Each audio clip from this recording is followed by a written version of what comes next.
പറയുന്ന ചാപ്റ്റർ നമ്മൾ അടിപൊളിയായിട്ട് പഠിച്ചുകൊണ്ടിരിക്കുകയാണ്. അതിന്റെ പാർട്ട് 2യിലേക്ക് സ്വാഗതം.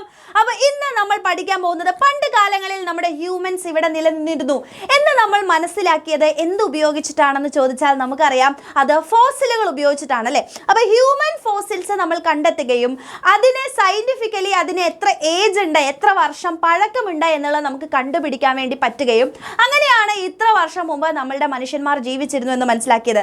അങ്ങനെയാണെങ്കിൽ എന്താണ് ഫോസിൽ എന്ന് പറയുന്നത്? ഇപ്പം നോക്കുമ്പോൾ തന്നെ മനസ്സിലാക്കാൻ പറ്റും.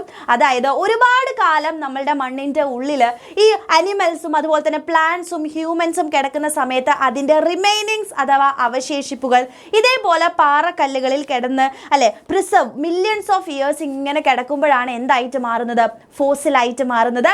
അപ്പോൾ ഇത് കൃത്യമായിട്ട് മനസ്സിലാക്കുക എങ്ങനെയാണ് നമ്മുടെ ഹ്യൂമൻസ് ഒരുപാട് കാലം മുമ്പ് ഇവിടെ ജീവിച്ചിരുന്നു എന്ന് മനസ്സിലാക്കിയത്. So wait for part 3.